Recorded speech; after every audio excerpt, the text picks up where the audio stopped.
यदि आप हमारे चैनल के सभी गाने को पसंद करते हैं तो डीडी प्रोडक्शन हाउस के यूट्यूब चैनल को लाल बटन दबा के सब्सक्राइब करें और घंटी के निशान को जरूर दबाएं।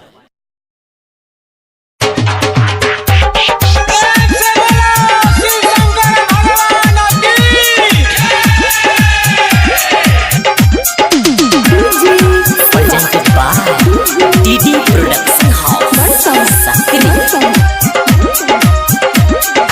जल चढ़ेबै अब की सावन पहला सोमवार। जल चढ़ेबै अब की सावन पहला सोमवार।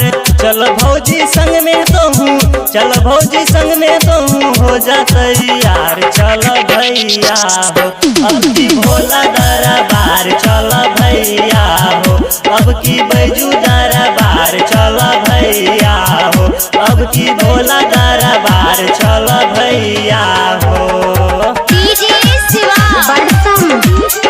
अभी आप सुन रहे हैं अक्षय प्रेमी को। अब की भोला दरबार, चल भैया हो अब की बैजू दरबार, चल भैया हो। हर 20 गज में कामर किनबै जेबै बाबा धाम। हर 20 गज में कामर किनबै जेबै बाबा धाम। सुल्तानगंज से जलवा उठेबै, सुल्तानगंज से जलवा उठेबै, चढ़बै सुइया पहाड़ हे हो काका हो। अब की भोला दरबार, चल भैया हो अब की बैजू दरबार, चल भैया हो अब की भोला दरबार, चल भैया हो। अब की भोला दरबार, चल भैया हो अब की बैजू दरबार, चल भैया हो।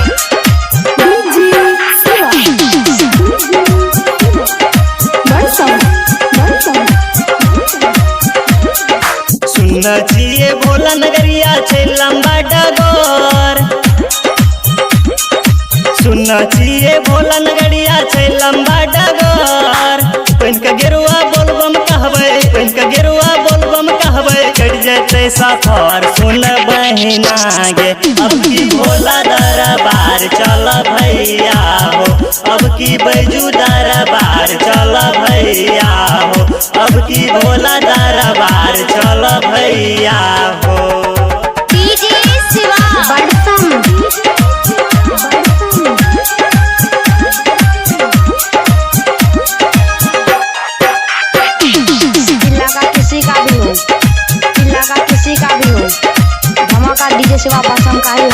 अमर जीता अकेला लिखला साचो ही हो बात।